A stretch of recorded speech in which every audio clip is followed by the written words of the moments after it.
कलश विचित्र सवारे, सबहि धरे सजी निज निज द्वारे।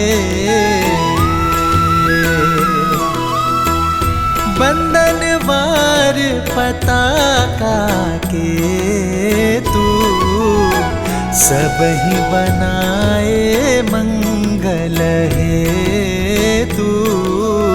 प्रतीक्षा का अंत हुआ। 14 वर्षों के बाद हमारे नेत्रों की ज्योति लौटेगी। हमारे राम लक्ष्मण लौट रहे, कुल का श्रृंगार, सीता लौट रही है। सुमित्रा, रथ सज्ज करवाओ। हम समय व्यर्थ नहीं करेंगे। नंदीग्राम जाकर अपने लाल को हृदय से लगाएंगे। आपके हृदय की बात मेरे हृदय ने पहले ही सुन ली दीदी। अब तो एक एक क्षण वर्षों समान प्रतीत हो रहा है। मुझे तो जाना ही है दीदी, अपने किए का पश्चाताप करने। महारानी कह गई कि जय हो, आपने स्मरण किया? हमारे नंदीग्राम जाने का प्रबंध कीजिए। हम अभी इसी क्षण अपने राम का स्वागत करने नंदीग्राम जाएंगे।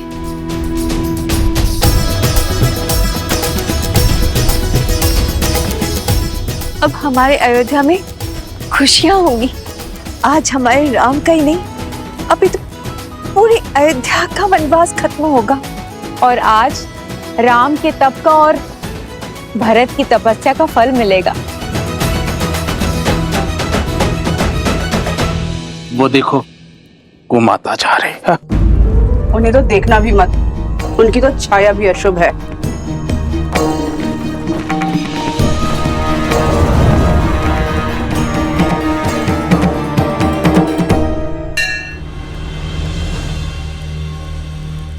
हमारे प्रिय भैया रावण, उनका वध हो गया है।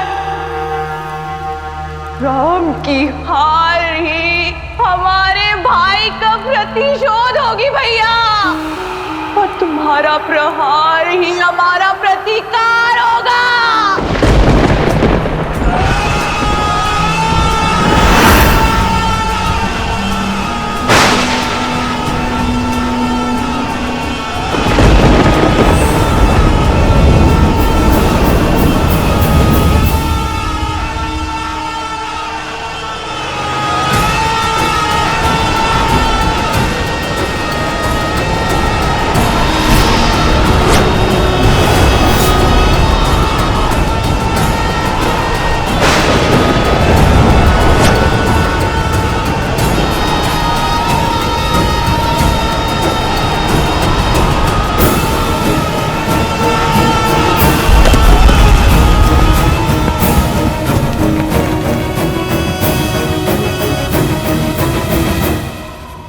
अकस्मात ये सब क्या होने लगा?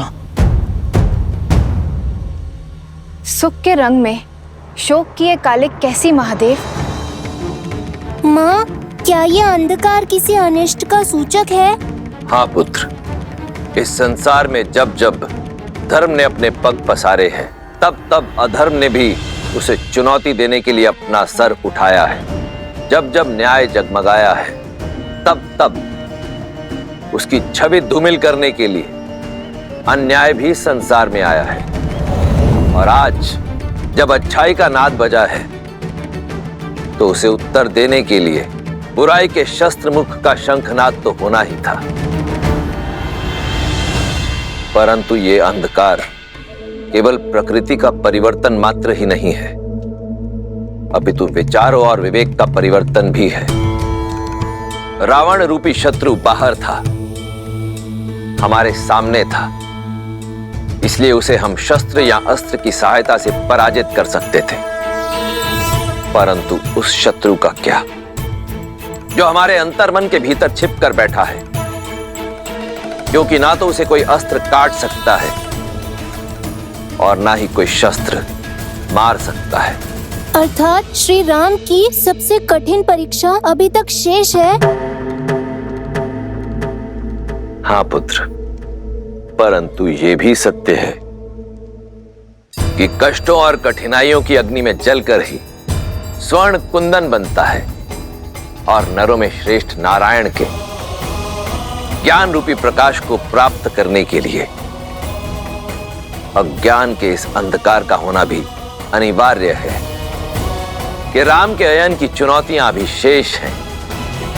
बुराई पर अच्छाई की विजय अभी शेष है। रामायण की सीख अभी शेष है।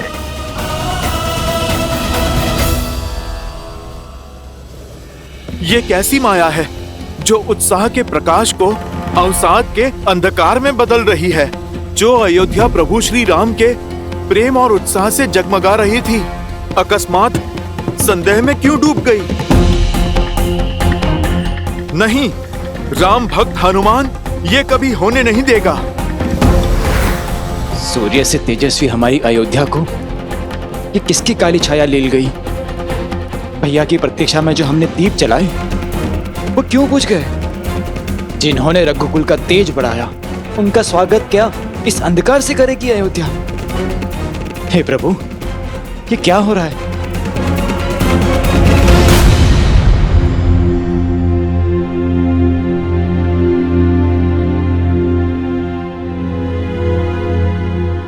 सूर्य भगवान, आप भले ही इस संसार के लिए प्रकाश के देवता हैं, पर मेरे लिए ज्ञान का पुंज हैं।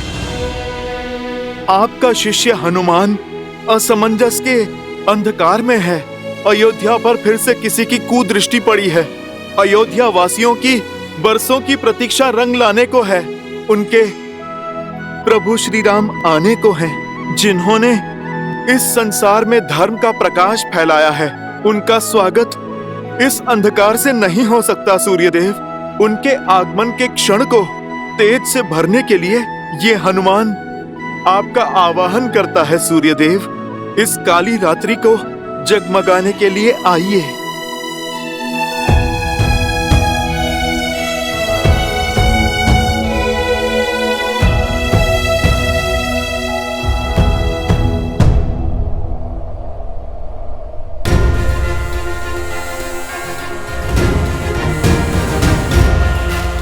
मेरे विनम्र आवाहन पर आप नहीं आए सूर्यदेव।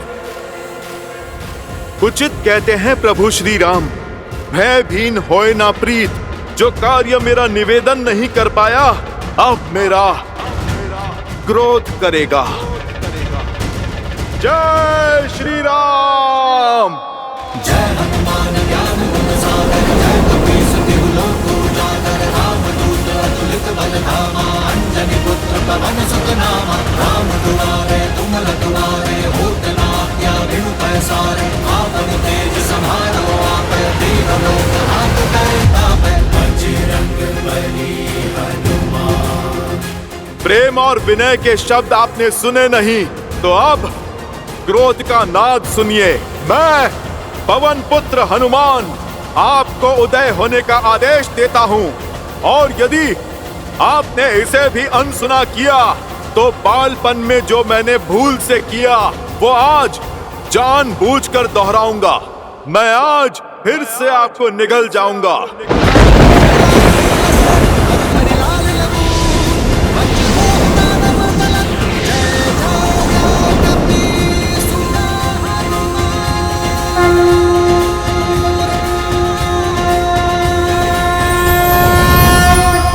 सूर्यदेव के सारथी अरुण का प्रणाम स्वीकार करें वीर हनुमान। आपकी भक्ति और समर्पण अतुलनीय है अंजनी पुत्र, किंतु जितनी अटल आपकी भक्ति और निश्चय है, उतने ही अटल सूर्यदेव के चक्र और चाल हैं, उतने ही अटल सृष्टि के नियम हैं। सूर्यदेव का कर्म संसार को केवल प्रकाशमय करना ही नहीं है, जीवन का चक्र और जीवों की दिनचर्या दोनों ही उनके ऊपर निर्भर करता है। क्या मर्यादा पुरुषोत्तम के परम भक्त प्रकृति की मर्यादा को भंग करेंगे? यदि आप नियति के चक्र में विघ्न डालकर सूर्यदेव को अपना पथ बदलने के लिए विवश करते हैं, तो पूरे संसार में हाहाकार मच जाएगा। सूर्यास्त के साथ आई आसुरी शक्ति की इस काली छाया को सूर्यदेव कल भोर से पहले भंग नहीं कर सकते, क्योंकि नियम बाधा है, पर विश्वास पर किसी बंधन की बाधा नहीं है।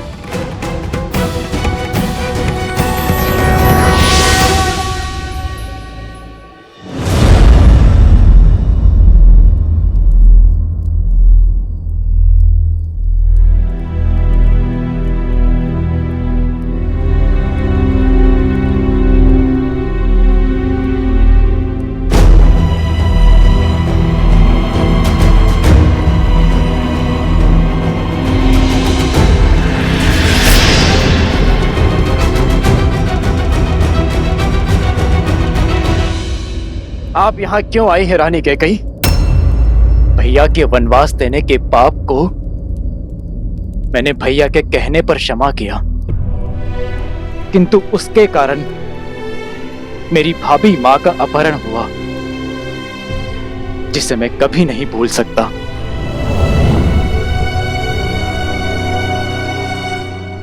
मैं क्षमा योग्य नहीं हूं भरत। मैं इसी योग्य हूं कि मेरी संतान मुझसे मुख मोड़ ले। अपने पाप का आभास है मुझे। क्षण क्षण लील रहा है मुझे भरत। मेरे कारण राम को वन वन भटकना पड़ा। मेरे कारण मेरे लक्ष्मण को निद्रा का त्याग सहना पड़ा। मेरे कारण मेरी प्यारी सीता को विरह का अपमान सहना पड़ा। मेरे कारण अयोध्या का मान घटा है। सीता को हर प्रकार का अपमान सहना पड़ा है। जो कष्ट मेरे राम ने 14 वर्षों के वनवास में झेला है, उसकी अनुभूति मुझे भी हो। इसलिए महल में रहकर भी मैंने 14 वर्षों तक वनवासी का जीवन व्यतीत किया है। जानती हूं ये दंड मेरे पापों के लिए पर्याप्त नहीं। आज ये अंधकार मेरे कर्मों के कारण है। यदि मेरी पीड़ा सच्ची है, यदि मेरा पश्चाताप सच्चा है, तो अभी इसी क्षण मेरे भीतर की अग्नि इस संपूर्ण अंधकार का अंत करेगी।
माँ, माँ,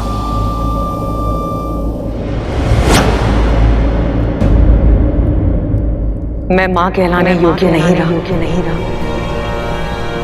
ये अग्नि मेरी मुक्ति है।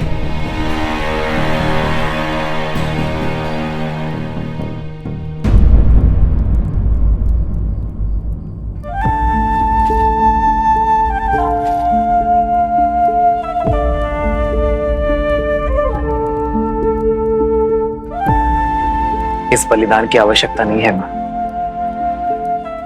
मन से मांगी क्षमा हर पाप, हर भूल का अंत कर सकती है। और जिस अग्नि का आवाहन आपने किया है, वो ग्लानि या पीड़ा से ही क्यों, वो प्रेम से भी तो आ सकती है। जिस मन में विश्वास का दीप जलता है, उस तन को अंधकार भी कभी नहीं मिल सकता। यदि विश्वास है तो पत्थर भी भगवान है। यदि विश्वास है तो नर भी नारायण है।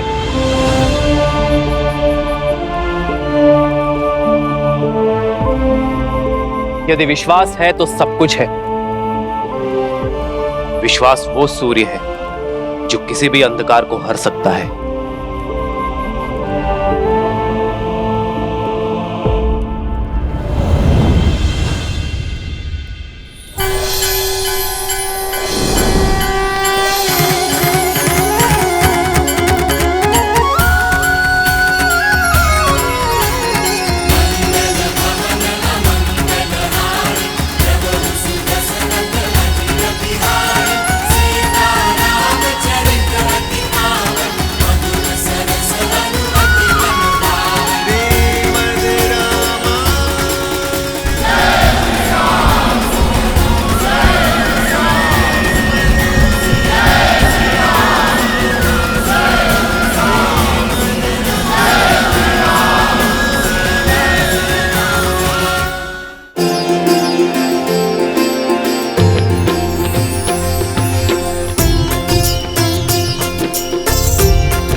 सदा चली आई,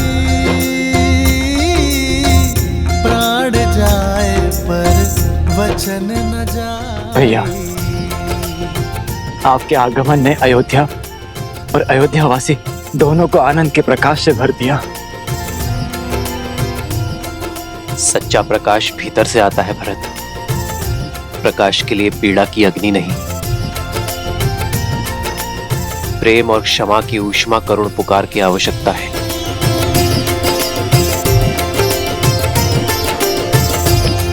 भैया,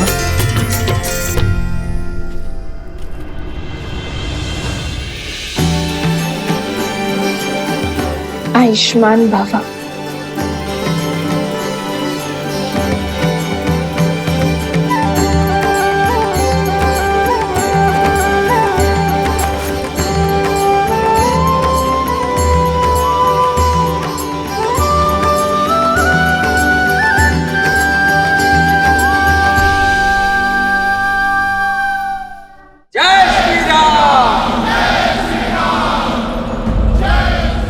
नाना भांति निछावरी करही, परमानंद हर्ष और भरही।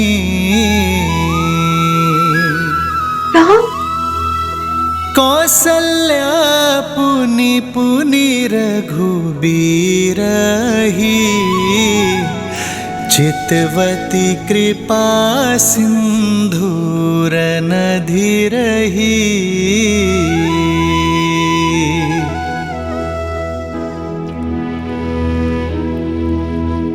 हृदय विचारति बारही बारा, कवन भांति लंकापति मारा।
कैकेयी ने अब तक अपने आप को क्षमा नहीं किया। माँ कितनी भी व्यथित क्यों ना हो, संतान उसे मनाने का कोई ना कोई मार्ग खोज ही लेती है।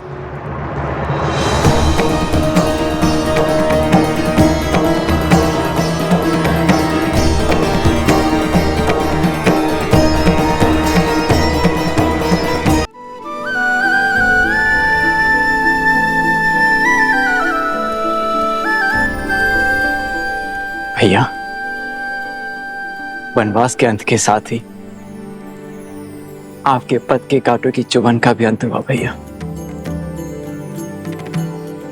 ये वही पादुकाएं हैं जो आपने मुझे सौंपी थी।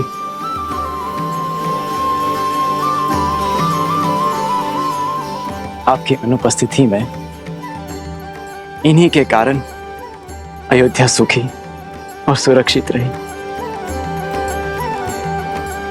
आज मैं अपनी ग्लानि से मुक्त हुआ, अपने दायित्व से मुक्त हुआ। मेरे कारण आपके शीश से छत हटी, आपके चरणों से ये पादुकाएं दूर हुई। किंतु अब आप अयोध्या का मुकुट और ये पादुकाएं ग्रहण कीजिए।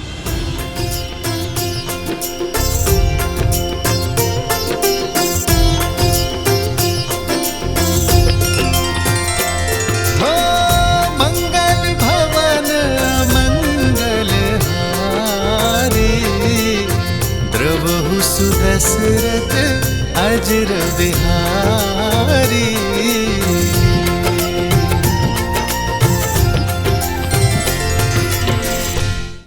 भरत, भैया, आपकी अयोध्या अब आपकी हुई। आज मेरे जीवन का सबसे बड़ा उद्देश्य पूर्ण हुआ कि मैंने श्री राम को उनकी अयोध्या और अयोध्या को उनके श्री राम लौटा दिए।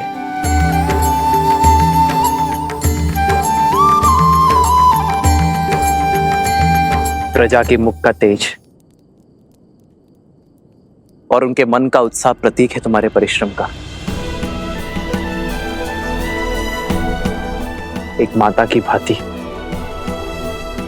तुमने हमारी मातृभूमि अयोध्या का ध्यान रखा है। नहीं भैया, मैं तो एक पुत्र की भांति माता रूपी मातृभूमि की छत्र छाया में रहा, अपने कर्तव्यों का पालन करने का प्रयास करता रहा। संतान भी क्या माता का ध्यान रख पाती? ये तो हमारी अयोध्या थी जिसने मुझे संभाला, जो मेरा संबल बनी और मुझे ममता की छांव दी।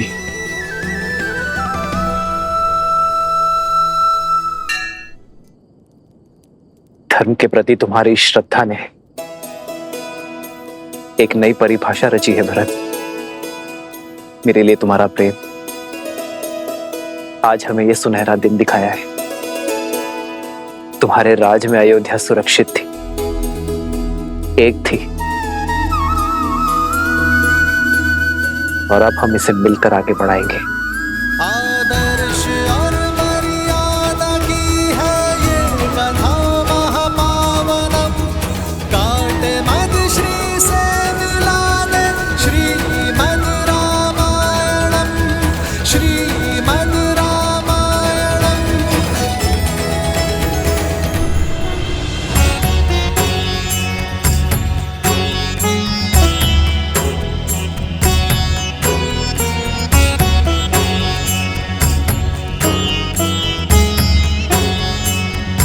श्रीमद् रामायण आयुष्मान भव।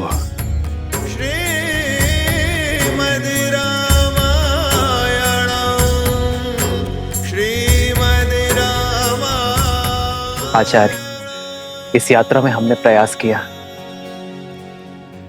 कि आपके दिए ज्ञान का मान रख पाए। राम, मुझे गर्व है कि तुमने मेरी शिक्षा का केवल मान ही नहीं रखा, बल्कि मेरी सिखाई मर्यादा को, रघुवंश के सम्मान को शिखर तक पहुंचा दिया। आज सच्ची गुरु दक्षिणा मिली है इस गुरु को। यह नगर, यह राज, यह प्रजा उद्देश्यहीन थी, जो कि धर्म का पथ दिखाकर नहीं, चलकर बताने से समझ में आता है। समय आ गया है, समय आ गया है। अयोध्या में धर्म ध्वजा लहराने का, राम राज स्थापित करने का।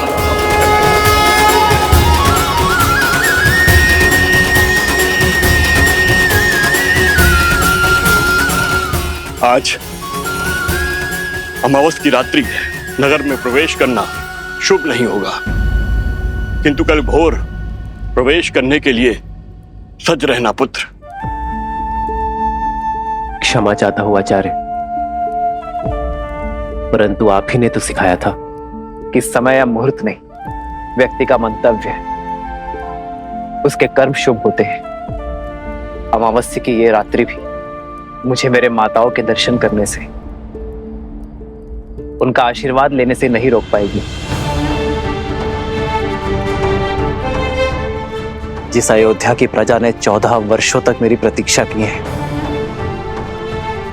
उस प्रजा को अब एक और क्षण मैं प्रतीक्षा नहीं करवा सकता आचार्य।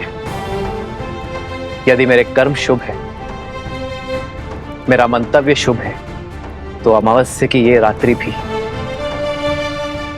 अयोध्या के लिए उत्सव बनकर रहेगी। उत्तम। गुरु अपने शिष्य को शिक्षा देता है, यही परंपरा है, किंतु तुम्हारे जैसा शिष्य गुरु के लिए भी प्रेरणा बन जाता है। चलो, अयोध्या का राज सिंहासन अपने राजा के स्वागत के लिए प्रतीक्षारत है पुत्र।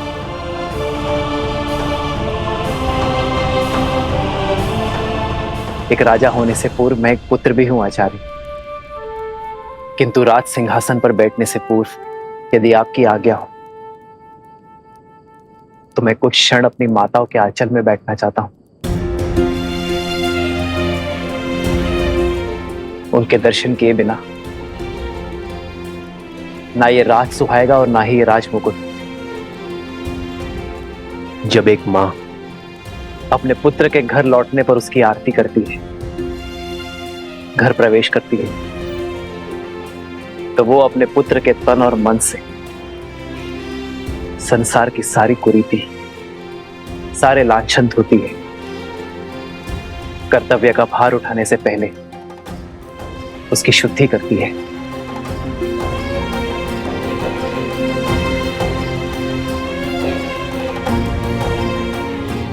मैं भी बस वही शुद्धि की आस में हूं आचार्य।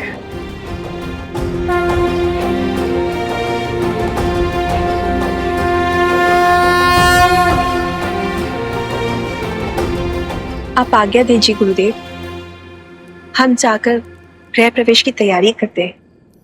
आज्ञा है।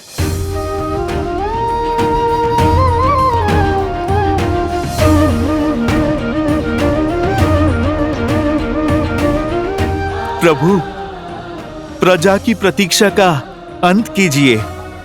हाँ भैया, अयोध्या को सुख के रंगों से रंग दीजिए।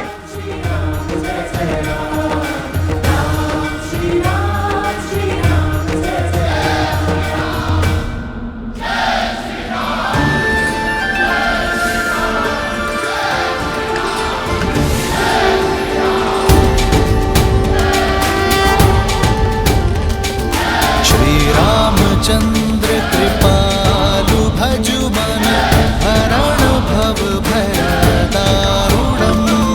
श्री रामचंद्र कृपालु भजु मन हरण भव भय दारुणम्। नव कंज लोचन कंज मुख कर कंज पद कंजारुणम्। कंदर्प गणित अमित छवि नव नीला नीरज सुंदरम। पटपीत मानहु दड़ित रुचि सुचि नामि जनक सुतावरम। श्री राम श्री राम राम राम श्री राम।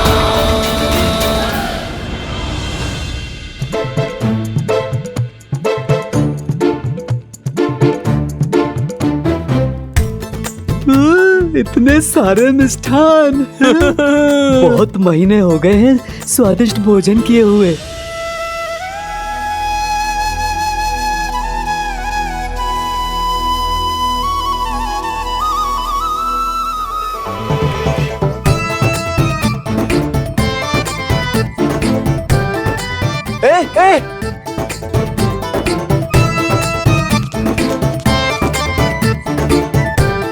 रुको रुको, ये वानर क्या कर रहे हैं?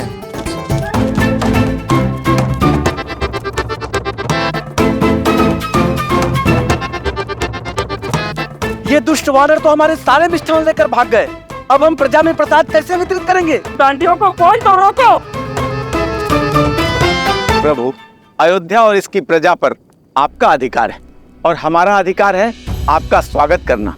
परंतु आपके स्वागत के लिए लाए गए मिष्ठान छीनकर ये उद्दंड वानर इसे दूषित कर रहे हैं। ये वानर आपकी छवि को धूमिल कर रहे हैं प्रभु श्री राम।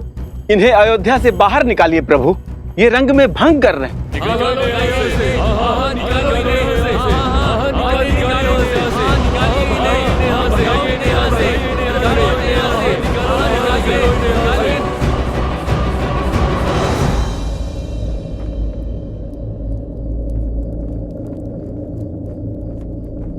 चलो।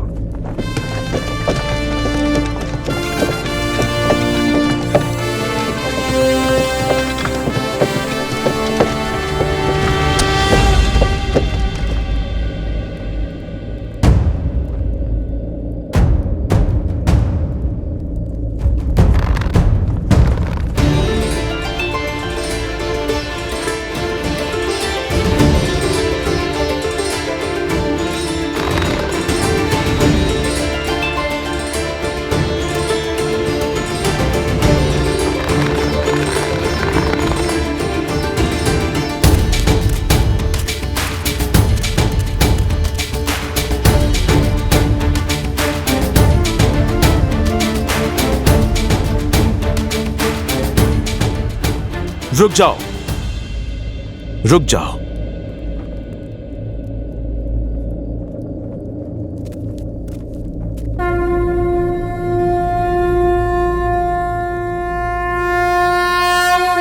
जय श्री राम।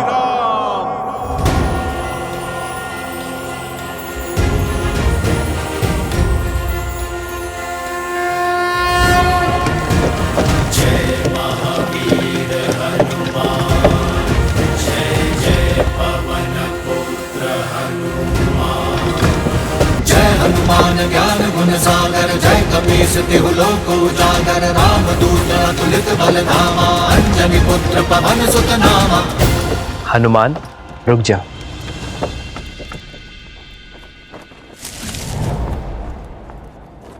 ये केवल सामान्य वानर नहीं है, ये मेरा परिवार है, मेरे रक्षक हैं।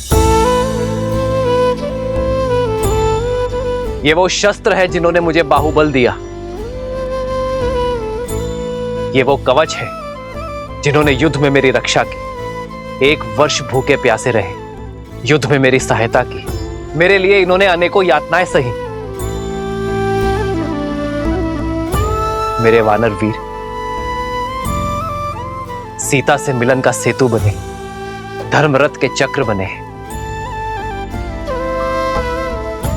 और रघुकुल कभी उपकार नहीं भूलता। यदि आज मेरे वानर वीरों के लिए अयोध्या में स्थान नहीं, तो मेरे लिए भी स्थान नहीं।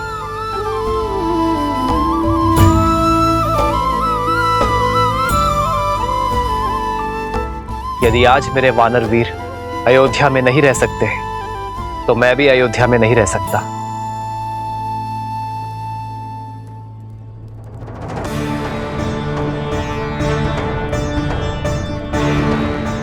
यदि मेरे वानर वीर आपको स्वीकार नहीं, तो मैं भी आपका उपहार स्वीकार नहीं कर सकता।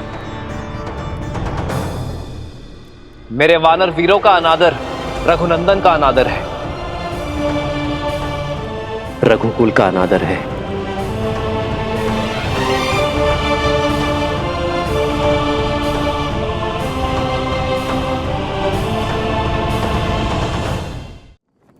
वानर वीरों, हम अयोध्या की शोभा बढ़ाने आए हैं, समस्या नहीं। अयोध्या वासियों को हमारे संसर्ग का अभ्यास नहीं है, इसलिए वानर सेना अगले आदेश तक अयोध्या की सीमा के बाहर प्रतीक्षा करेगी। यह उनके राजा का आदेश है।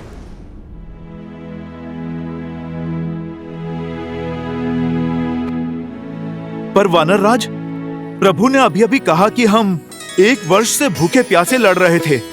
अब यदि प्रभु ये वचन दे कि हमें 1 माह तक भोजन मिलेगा और यदि हम उस भोजन से तृप्त हो जाएं, तो हम वानरों को इस नगर से बाहर जाना स्वीकार है। उस भोज की प्रतीक्षा स्वीकार है। ये सूर्यवंशियों की अयोध्या का विराज अब तो हमारे भैया रघुनंदन श्री राम के पग भी यहां पड़ चुके हैं। अब अयोध्या में कोई भी तन और मन अतृप्त नहीं रहेगा। दशरथ नंदन शत्रुघ्न, आप ये आश्वासन या फिर चुनौती दे रहे हैं? अपने स्वर में मधुरता लाओ शत्रुघ्न, क्योंकि मैं कपिराज हनुमान को चुनौती देने का स्वाद चख चुका हूं। अयोध्या के राजकुमार को धैर्य नहीं, सिंह सी धार शोभा देती है भैया। श्री राम का भाई हूं मैं, दिए शब्द पुनः कैसे लौटा सकता हूं? अब जो शब्द मुख से निकल गए, ना ही उन्हें लौटा सकता हूं, ना ही चुनौती को। स्वीकार है। भैया शत्रुघ्न, आपके हाथ थक जाएंगे भोजन लाते लाते, पर ये प्रभु श्री राम का दास तृप्त नहीं होगा। चुनौती देना शत्रुघ्न के बालपन का स्वभाव है और चुनौती लेना मेरे हनुमान का। पर यह चुनौती 2 मित्रों की है, शस्त्रों से नहीं, प्रेम के संधान से खेली जाएगी।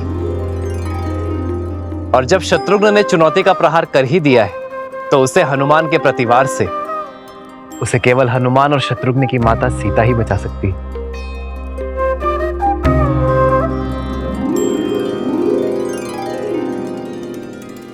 माता के हाथ से ग्रास लेकर तो तृप्त हो जाओगे ना पुत्र हनुमान?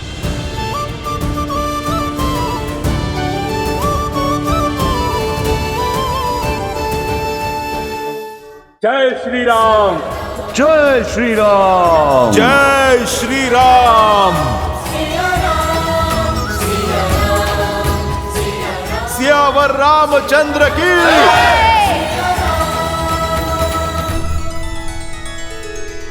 कुछ कहने की आवश्यकता नहीं है देवी। मैं भली भांति जानता हूं क्या चल रहा है आपके हृदय में।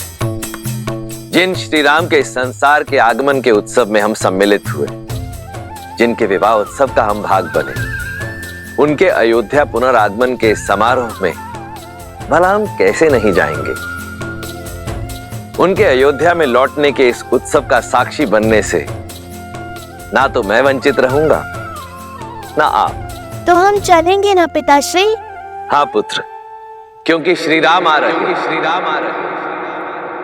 श्री राम आ रहे हैं। राम आ रहे हैं।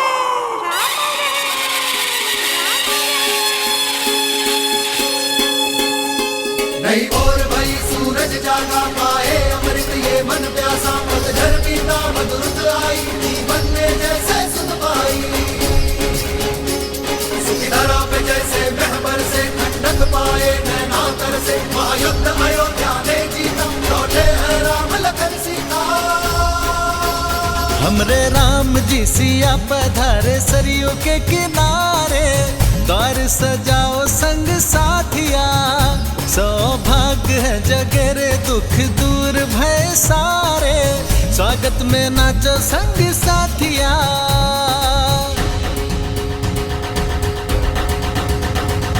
शीश काट तारा दुष्ट दशानन, पाप कर आए मर्दन, हो राम से है रघुवीर बने, तू हकेश बने है अंजन। ओ मिथिला कुमारी अवध वधू, संसार की अब सीता माता, दशरथ नंदन रघुराय के गुण, 10 दिशाओं में हर नर गाता, हर नर गाता। काली रात है बनी दिवाली, खुशियाँ निराली, दिए सजाओ मेरे साथी, लल्ला राम जी सिया हमारी अखियन के तारे, हम सब उतारे आरती।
अब भीतर आकर इस प्राणहीन महल में प्राण फूको पुत्र। सीता के साथ गृह प्रवेश करो पुत्र।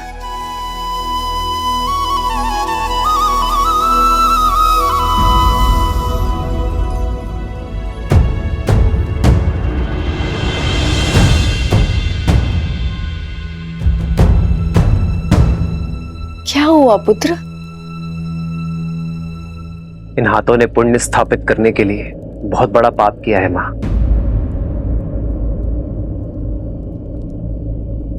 रावण का वध कर ब्रह्म हत्या के पाप से मलिन हुए। केवल आपकी आरती से ये शुद्ध नहीं होंगे मां।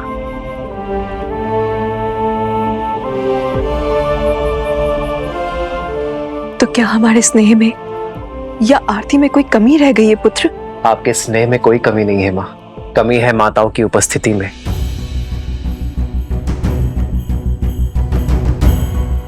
आरती करने वाली एक माता के ना होने में है।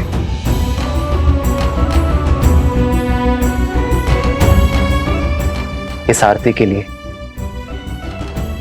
मेरी माता कैकेयी के 2 हाथ कम पड़ गए माता। कैकेयी के दुख और लज्जा का भान नहीं है तुम्हें। कहती है फिर तुम्हें कभी मुख नहीं दिखाएगी। उसे भय है कि तुम्हारा सामना करने में वो सक्षम नहीं। उसने संदेश भिजवाया है कि वो राम से दृष्टि मिलाएगी तो वो जी नहीं पाएगी। उसकी आत्मा उसका शरीर छोड़ देगी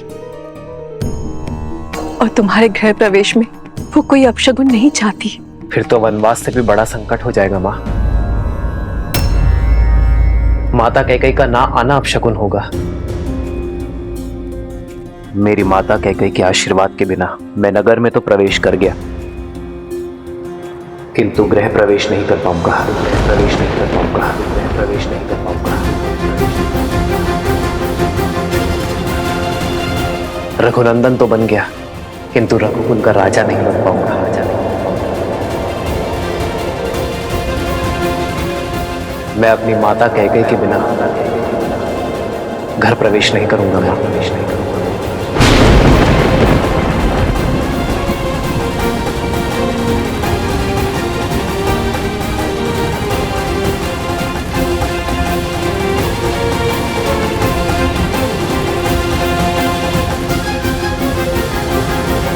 राम, आपकी प्रतीक्षा केवल रघुकुल का यह आंगन ही नहीं, अयोध्या का हर आंगन कर रहा था।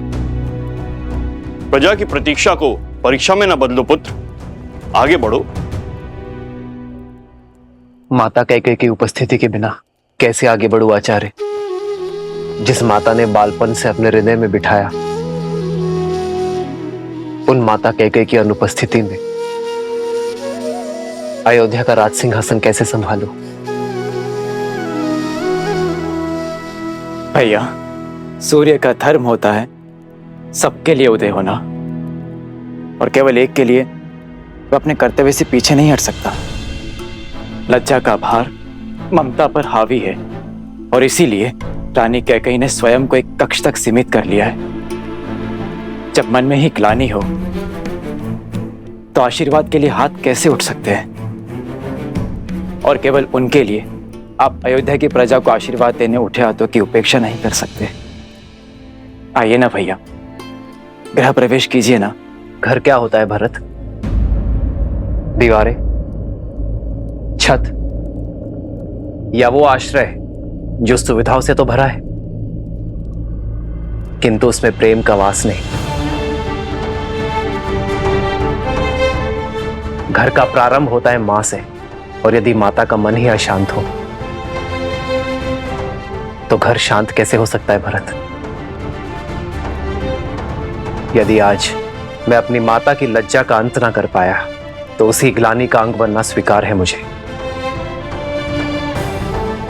माता कैकेयी के आशीष के बिना मैं गृह प्रवेश नहीं करूंगा। राम, तुम्हारे कर्म और विचार दोनों शुद्ध हैं। तुमने अधर्म का अंत कर धर्म की ध्वजा लहराई है। संसार का तारक स्वयं ग्लानि के सागर में कैसे डूब सकता है? किस काम के मेरे वो सुकर जो मेरे माता के मन की पीड़ा न हर सके। जो माता की पीड़ा न समेट पाया वो प्रजा का कष्ट कैसे हर पाएगा आचार्य? श्री राम उचित कह रहे हैं आचार्य। इस समय पुत्र का कर्तव्य राजा के दायित्व से बड़ा है।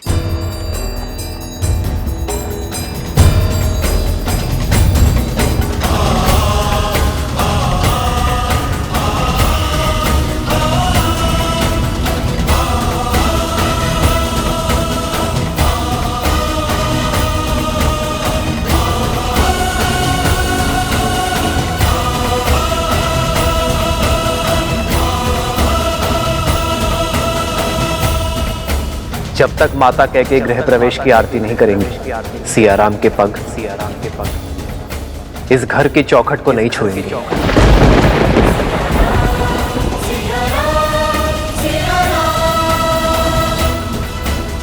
हमें महारानी कैकेयी को बुलाना ही होगा, अन्यथा सूर्यवंश, सूर्य सा तेजस्वी राम खो बैठेगा।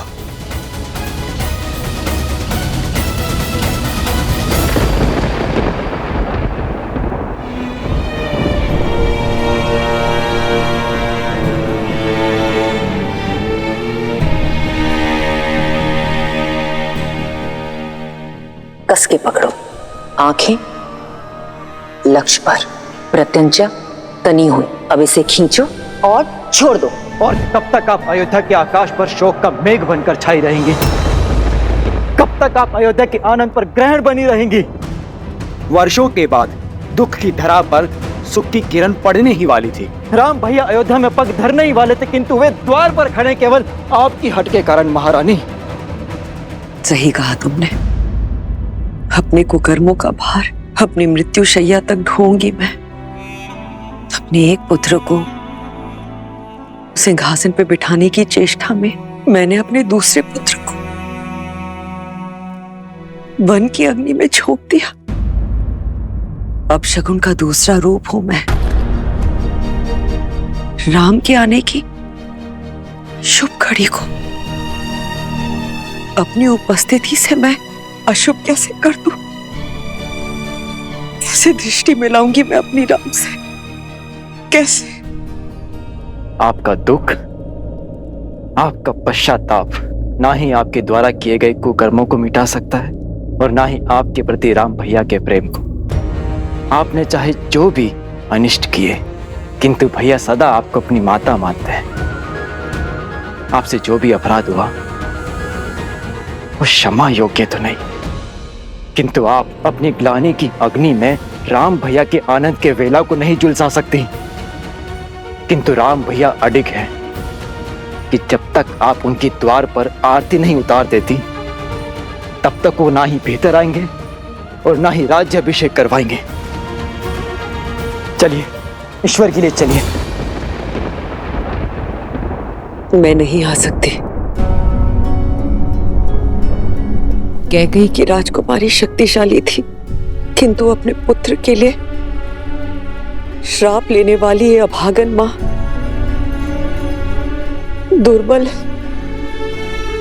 भय है मुझे कि अपने राम के समक्ष आते ही मेरा हृदय मेरे साथ कोई छल न कर बैठे, मेरी धड़कन रुक न जाए।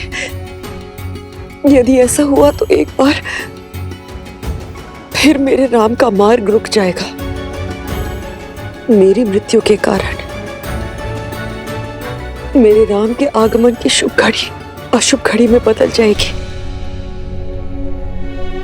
नहीं, मैं ये पाप कदाचित नहीं होने दूंगी।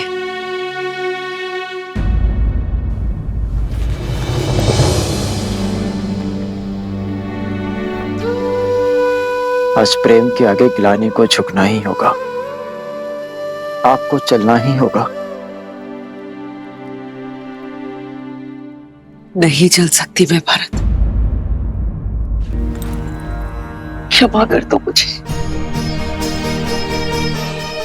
समझाओ मेरे राम को कि मेरा मन और विवेक मेरे वश में नहीं। अब तो प्रभु से सिर्फ इतनी ही प्रार्थना है कि मैं शीघ्र ही अपने राम को राज सिंहासन पर बैठे हुए देखूं। उसके पश्चात मैं निश्चित रूप से अपने प्राण त्याग सकती हूँ। उसके पश्चात मैं तुम्हारे पिताश्री से क्षमा मांगे परलोक जा सकती हूँ। कदाचित तभी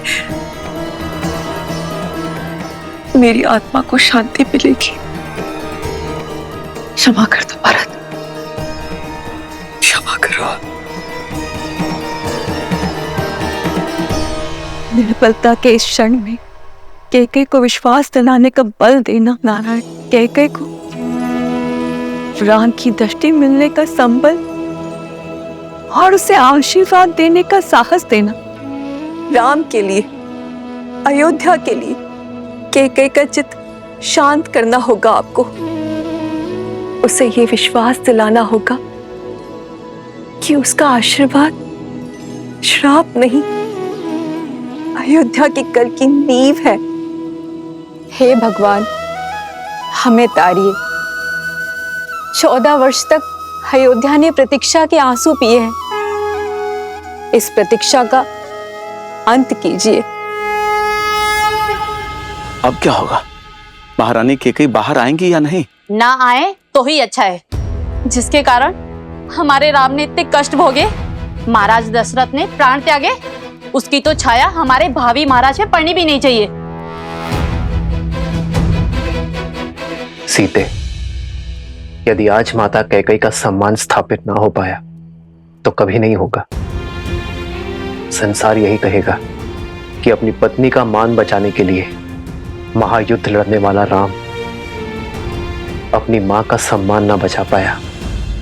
जो भक्त ग्लानि के बेड़ियों में बंधे हो, वो आपके पास कैसे आएंगे आर्य? जब जड़ें सूखी हो तो केवल पत्तों पर पानी डालने से वृक्ष हरा नहीं होता। जड़ों को सींचने से उसके प्राण जागते हैं। आप पहले भी कर चुके हैं आर्य। पहले माता अहिल्या थी, अब माता कैकेयी। आपको उनके सोए हुए मन को जगाना होगा आर्य। यदि पत्नी तुम जैसी धर्मात्मा हो तो व्यक्ति के लिए कोई लक्ष्य असंभव नहीं है सीते। धन्यवाद। श्री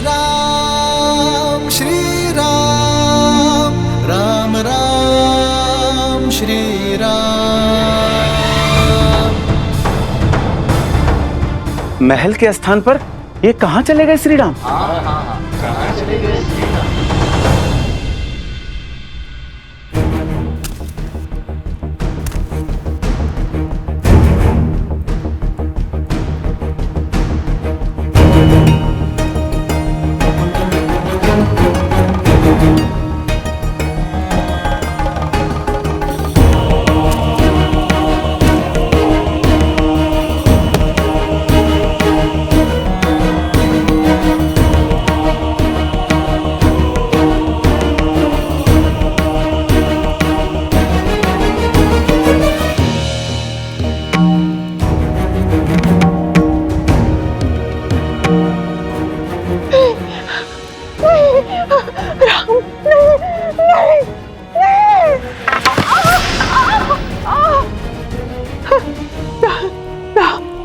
राम, क्षमा करें श्री राम, क्षमा करें।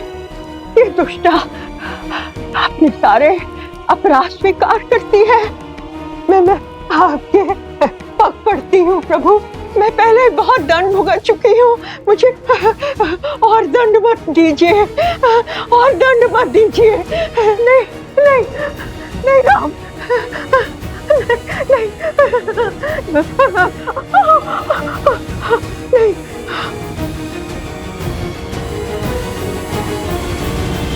क्या श्री राम क्षमा करेंगे इसे? इतना करने के पश्चात तो रावण को भी क्षमा नहीं मिली थी। इसे तो जितना दंड मिले उतना कम है। यही तो थी जिसने महारानी कैकेयी के मन में अधर्म का, अन्याय का और ईर्ष्या का बीज बोया। प्रिय गणेश, माना कि मंथरा के बोल ही श्री राम के कष्टों का कारण बने, परंतु श्री राम ये बात भली भांति जानते हैं, क्षमा परमो धर्म, क्षमा ही सबसे बड़ा धर्म है।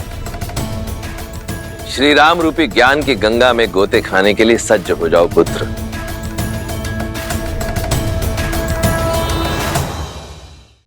जिसे भय मार रहा हो उसे और क्या दंड दिया जाए? आपका भय ही आपका दंड है मंत्रा। किंतु तुम यहाँ?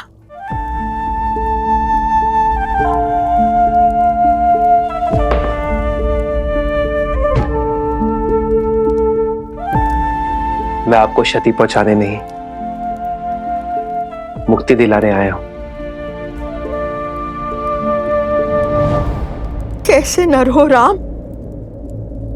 मुझ पर क्रोध नहीं आता? अयोध्या के 14 वर्ष के दुष्काल का कारण हूं मैं। तुम्हारे वनवास का कारण महाराज दशरथ की असमय मृत्यु का आधार हूं मैं। मेरे इन अपराधों को दंड देने का मन नहीं चाहता। आपने कुछ नहीं किया मंत्रा, ये तो नियति थी, समय था जो ऐसा चाहता था। आप तो केवल निमित्त है मंत्रा। यदि आप नहीं करती तो कोई और करता, किंतु होता यही, ये राम वनवास ही जाता।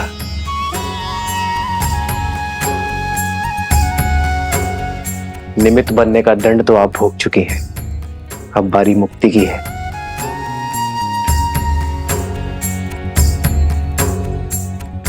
आइए आइए मंत्रा।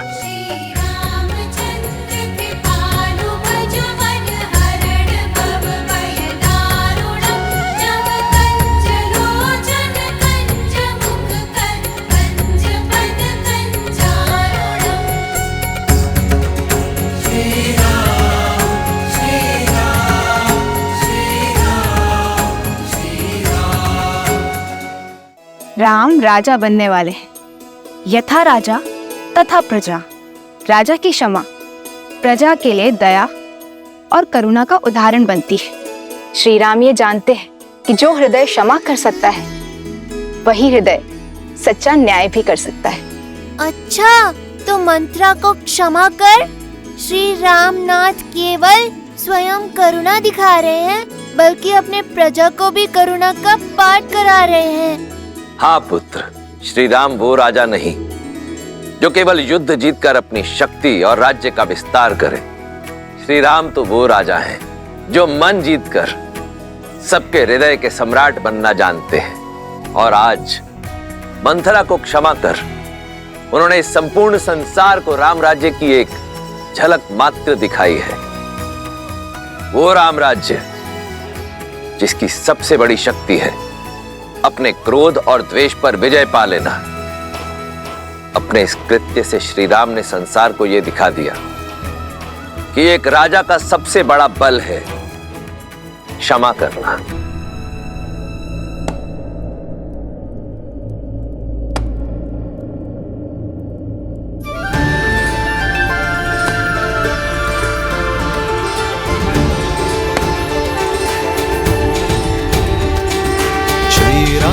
चंद्र कृपालु भजु मन हरण भव भय दारुणम नव कंज लोचन कंज मुख कर कंज पद कंजारुणम कंदर्प गणित अमित छवि नव नीला नीरज सुंदरम पटपीत मानहु तड़ित रुचि सुचि नामि जनक सुतावरम श्री राम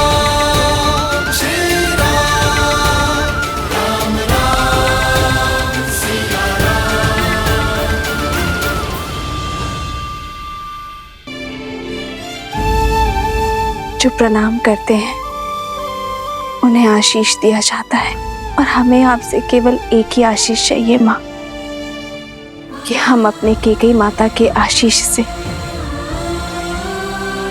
वंचित न रहें। कैकेयी माता को ग्लानि के भंवर से निकालकर हमारे सामने ले आइए माता। उनके संताप का अंत केवल आप ही कर सकती हैं, क्योंकि जब तक वो बाहर आकर हमारा गृह प्रवेश नहीं करेंगी, हम भीतर नहीं आएंगे। सीते, मैंने कैकेयी के मन में जो रामधुन रूपी अमृत को विष में बदल दिया है, उसे कैकेयी को अपने प्रिय पुत्र को वनवास भेजने के लिए विवश किया। सीते, अब मैं ही कैकेयी की ग्लानि के विष को राम मिलन के अमृत में बदलूंगी। सीते, अब मंथरा ही जाकर उसका द्वार खोलेगी। हाँ।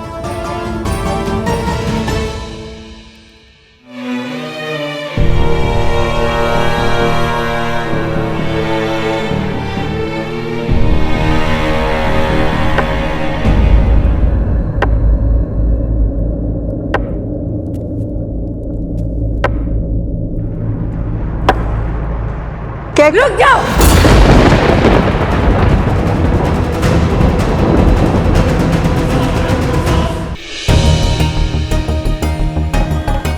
साहस कैसे हुआ मुझे अपना मुख दिखाने का?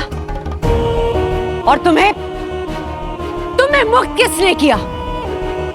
मेरी मति भ्रष्ट कर, मुझसे इतना बड़ा अपराध कराकर, अयोध्या का शीश झुकाकर तुम मेरे समक्ष शीश उठाकर खड़ी कैसे हो? कैसे खड़ी हूं? ये प्रश्न तब नहीं पूछा जब तुम्हारे बचपन से अपना घर, अपना परिवार, अपना संसार छोड़कर दिन रात केवल तुम्हें संभालने के लिए खड़ी हुई थी।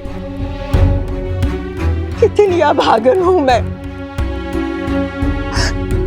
जिसे अपनी संतान की भांति पाला,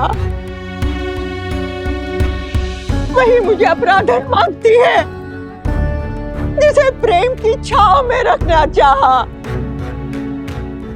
उसी के क्रोध का पात्र हूं मैं। कैकेयी, क्या भूल थी मेरी? ना मैं अयोध्या की पुत्री, ना बहू। कैकेयी से आई, किंतु तुम्हारी भांति अयोध्या की ना बन पाई। यही भूल थी ना मेरी।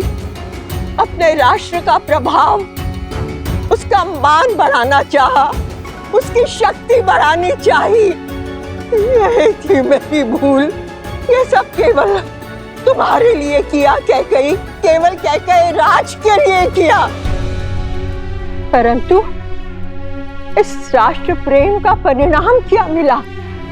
14 वर्ष का कारावास। भरत को गए हुए कुछ क्षण भी नहीं हुए थे कि महाराज ने राम को युवराज घोषित कर दिया। ऐसा कुछ करो कि महाराज स्वयं तुम्हारे पास आए। अयोध्या के सिंहासन पर अब राम नहीं, भरत बैठेगा। भरत बैठेगा। राम के लिए 14 वर्ष का वनवास। कुछ नहीं सुनना है मुझे, कुछ नहीं सुनना है। चली जाओ यहां से। हाँ कैकेयी, चली जाऊंगी अयोध्या से, किंतु एक चिंता साथ लेकर जाऊंगी कि मेरी पुत्री कैकेयी का क्या होगा।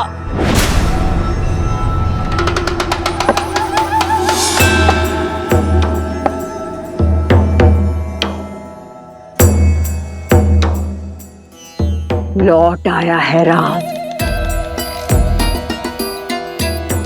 अब देखना कैसे उसके क्रोध की बेड़ियां तुम्हारी स्वतंत्रता को जकड़ती हैं। कुछ भी करके राम को रोक लो कैकेयी, अन्यथा तुम और तुम्हारा भरत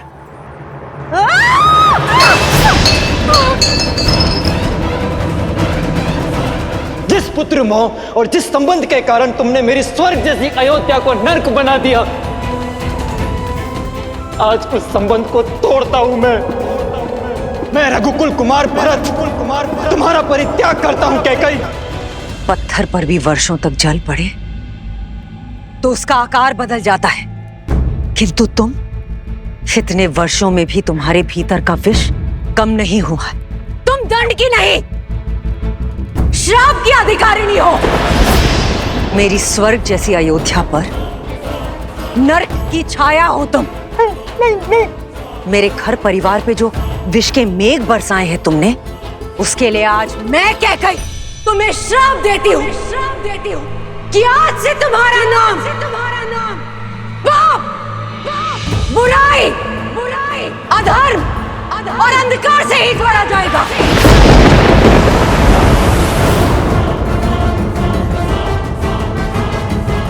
सुख की सूचक तुम कभी नहीं बन पाओगे, और मृत्यु के पश्चात भी अपने कर्मों के कारण तुम्हारी आत्मा अग्नि में झुलसती रहेगी। श्राप है मेरा तुम्हें, सदैव झुलसती रहेगी।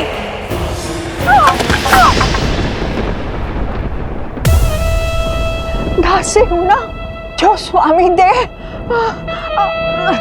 सर माथे पर। जाते जाते भी कैकई केवल तुम्हारे हित के बारे में सोचूंगी। तुम्हारा लाभ ही मेरे जीवन का उद्देश्य है। मेरी बात समझो, राम के स्वागत के लिए मत जाना, क्योंकि अगर तुम उसकी आरती नहीं उतारोगी तो वो अयोध्या में प्रवेश नहीं करेगा। उसे राजा मत बनने दो कैकई, क्योंकि यदि वो सिंहासन पर बैठा तो तुम्हारा अंत निश्चित है। केवल तुम ही हो जो राम के उज्जवल भविष्य को अंधकार में डाल सकती हो। केवल तुम ही उसे अयोध्या का नरेश बनने से रोक सकती हो कैकई। मत जाना, मत जाना।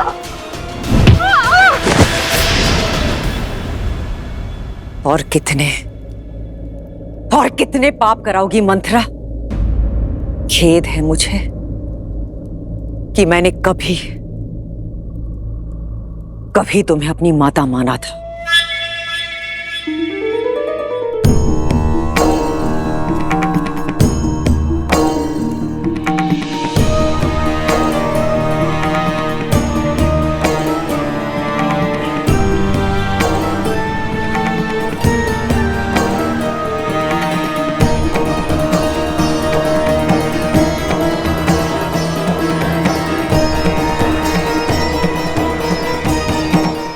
कटुवाणी ने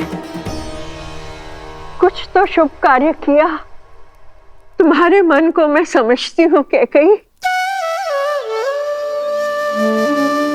इस पाप की कोठरी में मेरे दुष्ट भाव ने तुम्हें डाला था, किंतु मैं जानती थी कि मेरे कटु वचन ही तुम्हें इससे बाहर निकालेंगे। कैकई की दृष्टि में दोषी बनकर मैंने राम काज पूर्ण कर दिया। प्रभु, क्षमा तो दे चुके हो, अब दया दृष्टि दीजिए प्रभु। अपने चरणों में शरण दीजिए प्रभु, अपने चरणों में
की किरण के साथ जीवन का तेज भी लौट आया है।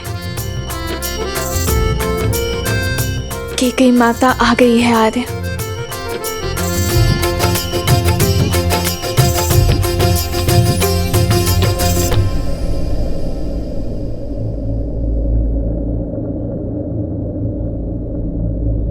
माँ,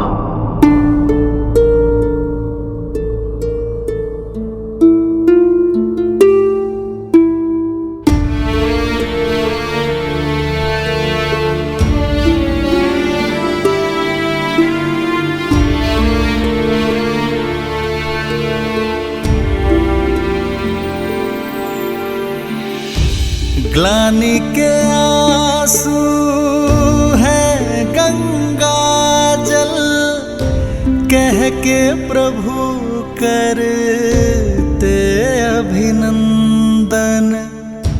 मुख मुस्कान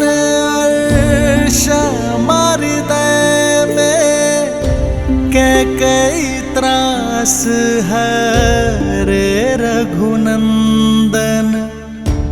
माँ का श्राप भी वर से कम ना, हर सपूत श्री राम सबन्ना।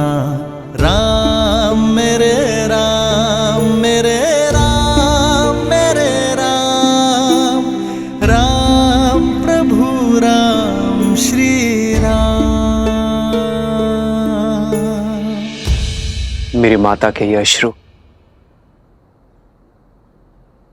मेरे लिए पवित्र गंगा जल से पावन है।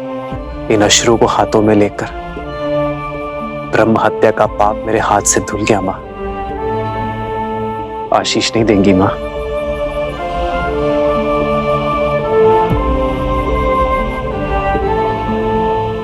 आयुष्मान भव। मंगल भवन अमंगल हारी, द्रवहु सुदशरथ। मुख नहीं दिखाना चाहती ना? ठीक है, किंतु अपने पुत्र को चरणों में बिठाकर उसकी बात सुनने की कृपा कीजिए माँ। आइए माँ।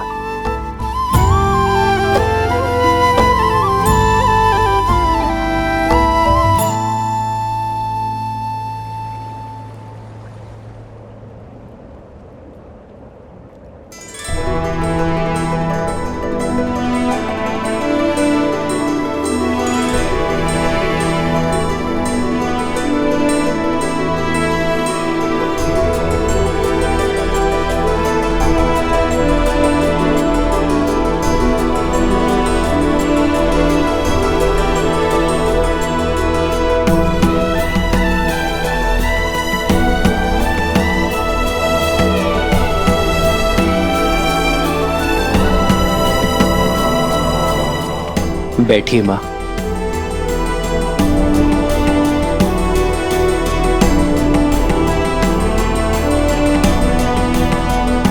रघुवंशी हैं हम, वो वंश जिसका इतिहास धर्म, वीरता और समर्पण की नींव पर रखा गया है, और जिनसे हमें यह नाम मिला वो पितामहों के पितामह महाराज रघु एक महान योद्धा थे। स्वयं देवताओं ने उनके सत्य और शौर्य की प्रतिमा को स्वीकार किया है। महाराज भागीरथ जो अपने पूर्वजों के तर्पण के लिए स्वयं शिवलोक पहुंच गए, नारायण को प्रसन्न कर उनके चरणों से गंगा बहाई, फिर ब्रह्मदेव से उसे उनके कमंडल में धारण करवाया। स्वर्ग से गिरती मां गंगा के वेग को थामने के लिए महादेव को उनकी जटा में रोकने के लिए मनाया। महादेव की जटा से गिरती धरा को भारत में लाने के लिए स्वयं अपने नखों से नहर खोदी, और महाराज दिलीप की धर्म की कहानियों से तो स्वयं इंद्रलोक भी अछूता नहीं है। आपके पति मेरे पिताश्री महाराज नेमी, उन्होंने 10 दिशाओं में युद्ध लड़ा, देवासुर संग्राम लड़ा और महाराज दशरथ कहलाए। मेरे सभी पूर्वजों ने संसार में रघुवंश की कीर्ति का ध्वज लहराया है, धर्म को स्थापित किया है। अयोध्या के सिंहासन पर अब राम नहीं, भरत बैठेगा। भरत बैठेगा। राम के लिए 14 वर्ष का वनवास।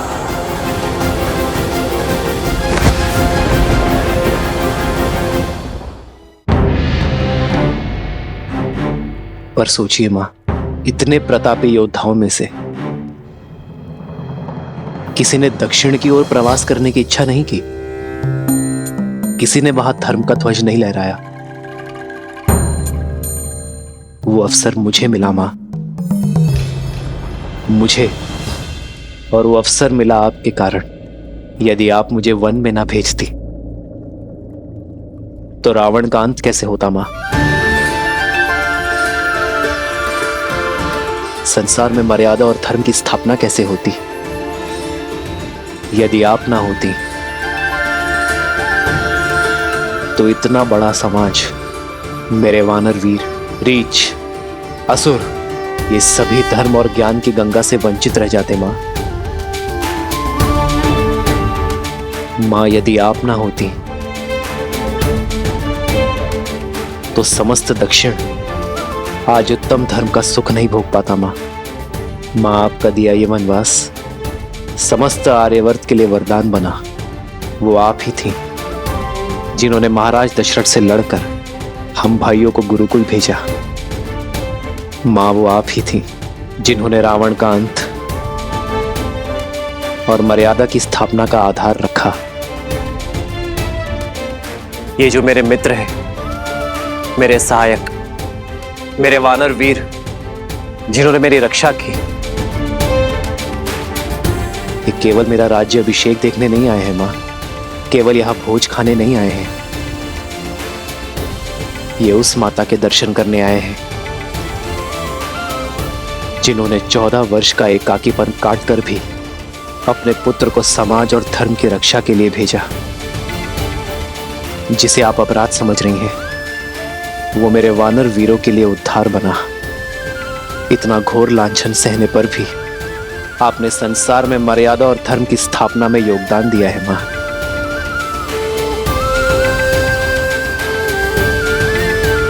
क्या आप इन्हें निराश करेंगी मां? मुझे ना सही, इन्हें तो अपने दर्शन का लाभ दे दीजिए, इन्हें इनकी यात्रा का प्रसाद दे दीजिए मां।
बचपन की भांति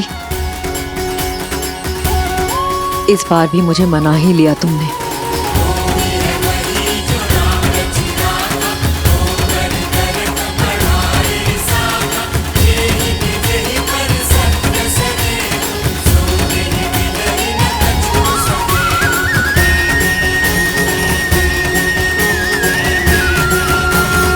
कराए दक्षिण का उद्धार,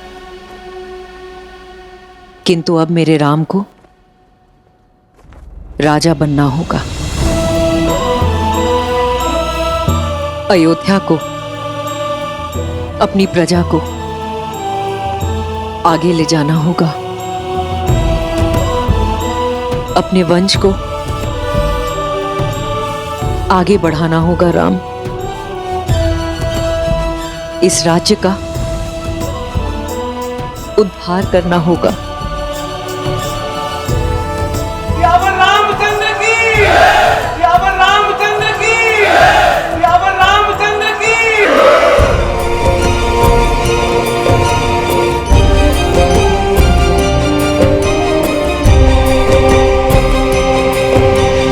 आगे अश्रु होने चाहिए माता।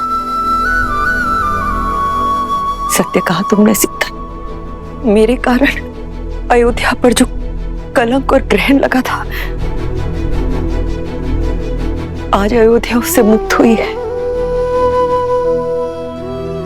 ये अश्रु उसी की खुशी में। नहीं माता, आप ग्रहण नहीं, ईंधन है जिसने आपके प्रकाश को अयोध्या में ही नहीं पूरे संसार में प्रखर किया है।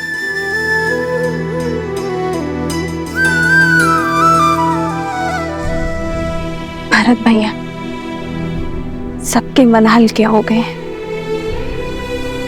अब आप भी अपने मन का भार उतार दीजिए।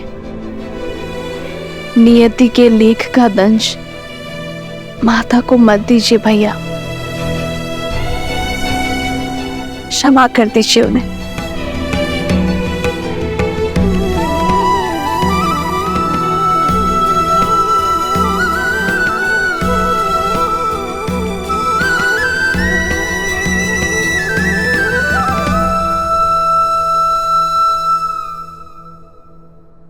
देखी परिवार प्रभु अति भावुक भाए, सबहि प्रेमा बस आरती गाए।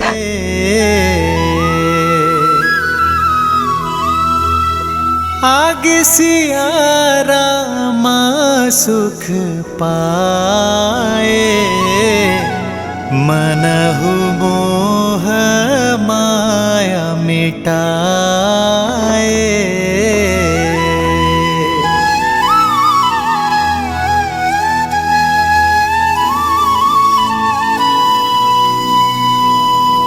अयोध्या के प्रजाजनों, अयोध्या के कष्ट के मेघ छट चुके हैं। शीघ्र ही रघुकुल के दीपांकर महर्ष दशरथ जी के ज्येष्ठ पुत्र श्री रामचंद्र जी का राज्याभिषेक होगा। राज सिंहासन पर विराजमान होने की उत्तम तिथि एवं मुहूर्त शीघ्र घोषित होंगे और आप सब लोग उसमें आमंत्रित होंगे। श्री रामचंद्र जी के राज्याभिषेक की तैयारियों में जुट जाइए। रामचंद्र की, रामचंद्र की। रघुपति रामचंद्र की, रघुपति रामचंद्र की।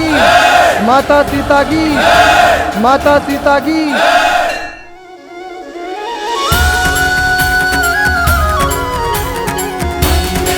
जय श्री राम, जय श्री राम, जय श्री राम, जय श्री राम।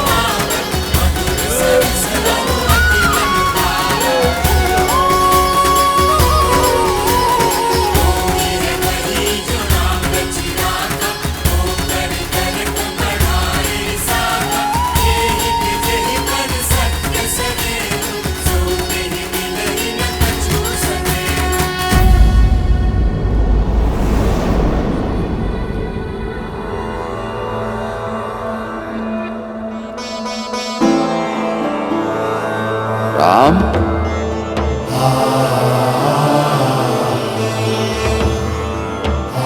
राम,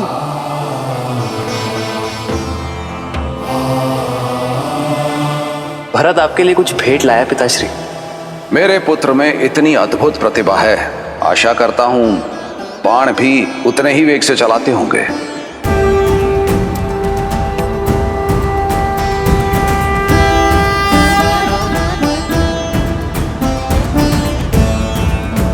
आपका राम लौटा है पिताश्री। अपना दायित्व पूर्ण करके किंतु आज आपके सामने रावण का वध करने वाला योद्धा नहीं खड़ा है, अपने पिता की आज्ञा का पालन कर लौटा पुत्र खड़ा है।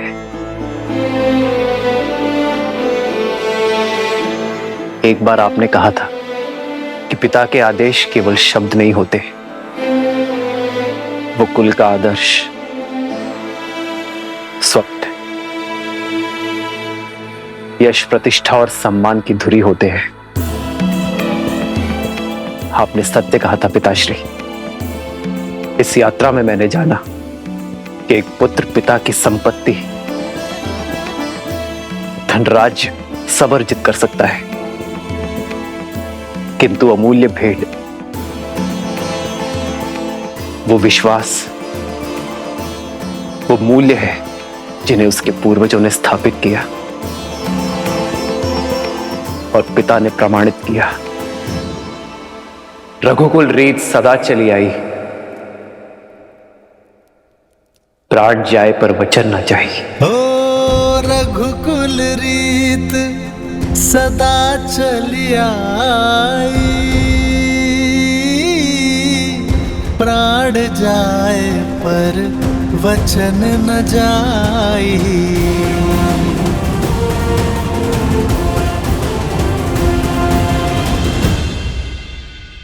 मित्र, इतना समय हम आपके साथ रहे, आप हमें जानते हैं और हम आपको। किष्किंधा वासियों के मन में इच्छा है कि हमें भी अयोध्या देखने का, जानने का सौभाग्य मिले। हाँ प्रभु, हम सबने अयोध्या के बारे में बहुत सुना है और अब प्रभु जानना चाहते हैं। अवश्य हनुमान, कुछ क्षण आप सभी विश्राम कर लीजिए। मैं स्वयं आप दोनों को अयोध्या भ्रमण के लिए ले जाऊंगा। 14 वर्ष बीत गए, मैंने अपने राज्य का भ्रमण, अपने अयोध्या के दर्शन नहीं किए। महर्षि मुग्दल के स्वागत के साथ अयोध्या भ्रमण भी हो जाएगा। दीदी,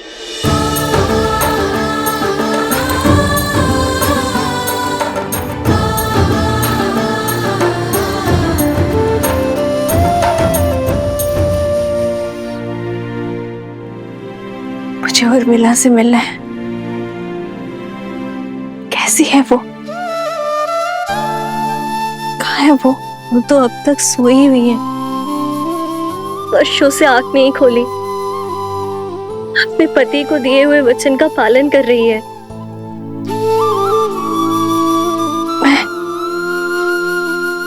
मैं देखना चाहती हूँ उसे, अभी इसी क्षण। मुझे ले चलो उसके पास। हाँ। रुक जाओ सीते।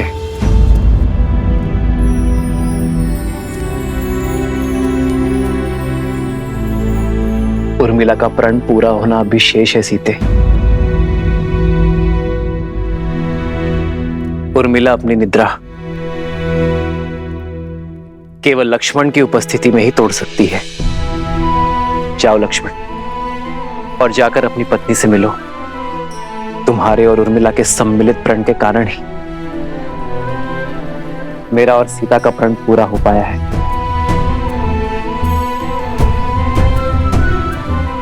उर्मिला ने महल में रहकर इस घोर निद्रा का दंश भोगा है, किंतु अब सेवा और संकट का समय समाप्त हुआ मेरे भाई।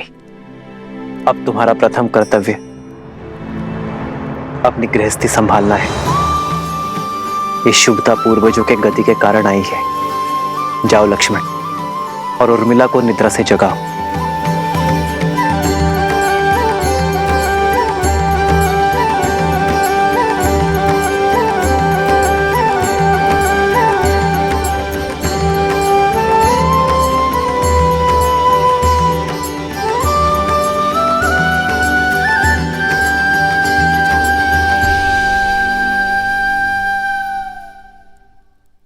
चौदह वर्ष तक मैं आपकी नींद लेती रहूंगी, ताकि आप 14 वर्ष तक बिना सोए अपना धर्म निभा सके।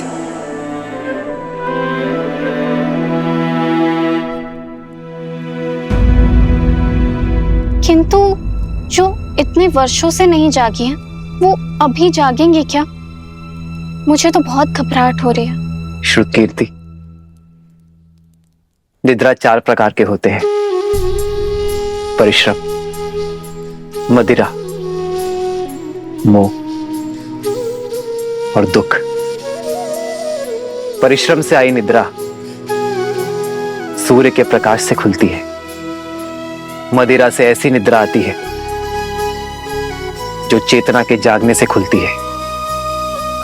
मोह की निद्रा ज्ञान प्राप्ति से खुलती है। और दुख से आई निद्रा मृत्यु का कारण बनती है।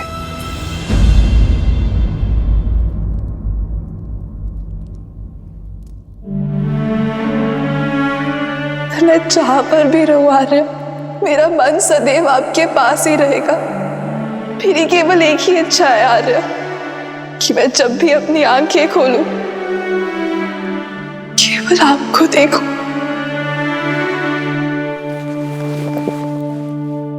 उर्मिला,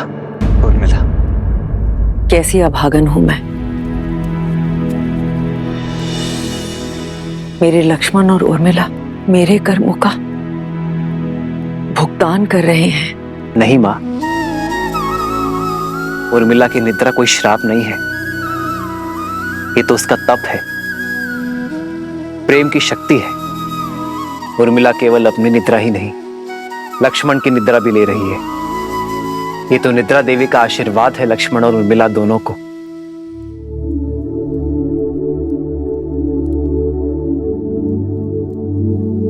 देखिएगा मां, लक्ष्मण के बुलाते ही उर्मिला अपनी निद्रा से जाग जाएगी।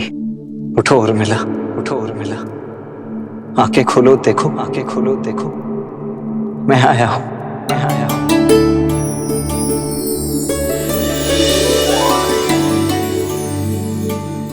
आर्य, आप, हे महादेव, आपके वनवास के प्रस्थान का समय हो गया। आपके प्रस्थान हेतु सहायता करने के बजाय अपनी निद्रा पूरी कर रही थी। क्षमा कीजिए आर्य। कैसी क्षमा उर्मिला, अब किसी को कहीं नहीं जाना है। पर पिताश्री का वचन और राम भैया का प्रण पूरा हुआ उर्मिला। भैया का भी और तुम्हारा भी। अब एक प्रण मेरा है। जहां भी रहूंगा सदा तुम्हारे साथ रहूंगा। तुम्हारे प्रेम के सबल ने मुझे बहुत बल दिया है उर्मिला। इसके लिए बहुत बहुत धन्यवाद, कोटि कोटि धन्यवाद। क्या आप सच में 14 वर्ष तक अपलक जिए, बिना निद्रा के निकाल लिए? तुमने भी तो यहाँ 14 वर्षों तक बिना भोजन के बिताए हैं उर्मिला। तुम्हारी निद्रा ने मेरी थकान को हर लिया और मेरे भोजन ने तुम्हारे शरीर को पोषण दिया। दाम्पत्य जीवन का ये आदर्श, यही तो भैया ने हमारे माध्यम से संपूर्ण संसार को दिया है कि पति पत्नी दोनों एक दूसरे के पूरक होते हैं, जीवन के भी, प्राणों के भी और समर्पण के भी। और तुम्हारे समर्पण का तो कोई मूल्य ही नहीं है उर्मिला।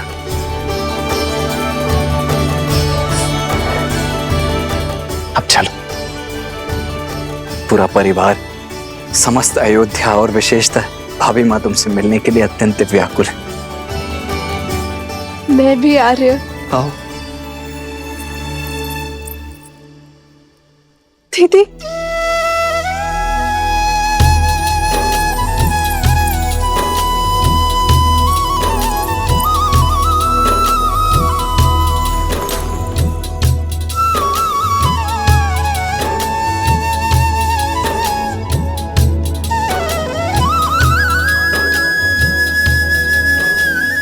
बचपन से लेकर आज तक मेरे हर निर्णय, हर कार्य में साथ दिया है तुमने। और आप मेरे और मेरे पति के लिए, इस रघुवंश के लिए लक्ष्मण भैया को हमारे साथ भेजा। एकांत का दंश भी झेल लिया तुमने।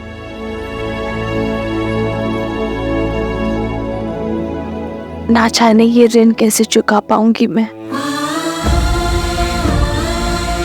और अब तुम मुझसे छोटी नहीं रही उर्मिला, तुम इस संसार के सबसे बड़ी सतियों में से एक हो। मैं वो चंद्रमा हूँ जो अपने दीदी के प्रकाश से तेज पाता है। मैं आपसे कभी बड़ी हो ही नहीं सकती दीदी। और रही बात बहनों के बीच, ऋण की बेड़ी नहीं, आलिंगन का बंधन होता है।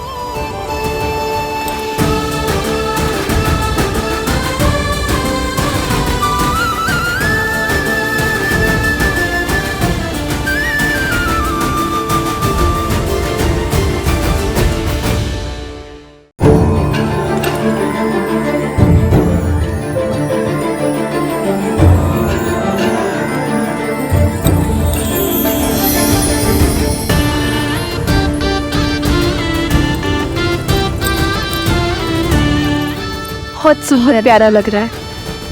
ये कैसा है दीदी? अरे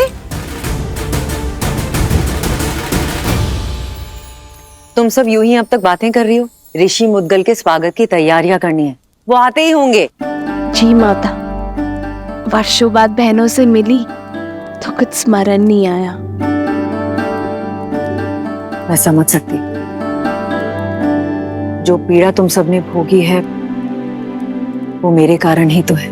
नहीं माता, जितना कष्ट हमने सहा उससे कहीं अधिक आपने सहा,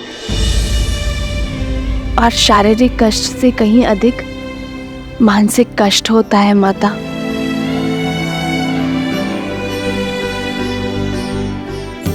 धन्यवाद मेरी पुत्री, किंतु अब कष्ट के और पीड़ा के दिन समाप्त हुए। प्रसन्नता से ऋषि मुद्गल का स्वागत करते हैं, उनसे उपदेश लेते हैं। जो कष्ट और पीड़ा मेरे पुत्रों ने भोगी, वो मेरे पोतों को ना भोगनी पड़े।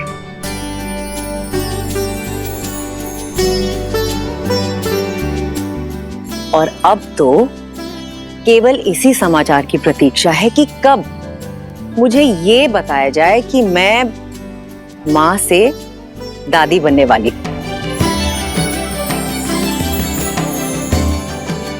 अरे तुम सब यूं ही शर्माती रहोगी या चलोगी मेरे साथ? शीघ्र चलो और गुरुजी का आशीर्वाद लो। जी। अयोध्या और श्री राम के जीवन से दुख का हर मेघ छट गया। अब सब शुभ ही होगा। इतनी शीघ्र भूल गए पुत्र? धूप छांव दिन रात की भांति ही, अच्छाई और बुराई भी सदा साथ ही रहते हैं। दीपक की आवश्यकता तो वहीं होती है जहां अंधकार होता है, और लोग जलते हुए दीपक के प्रकाश में उसके नीचे पसरे हुए अंधकार को देखना भूल जाते हैं। जब सामने सब उचित प्रतीत हो रहा होता है, तभी पीछे से बुराई अपने पंख फैला रही होती है। अर्थात दुख की धूप हो या सुख की छांव, सदा सतर्क रहो। हाँ पुत्र, जब भी हम जीवन में कोई शुभ या मंगलमय कार्य करें, तब हमें अतिरिक्त सावधानी और सतर्कता बरतनी चाहिए। सत्य और धर्म की क्षमता पर विश्वास रखते हुए अपने तन मन को और अधिक दृढ़ करना चाहिए। प्रिय गणेश, वो देखो, श्री राम उसी योजना का शंखनाद कर रहे हैं। राम राज्य की स्थापना का आरंभ कर रहे हैं।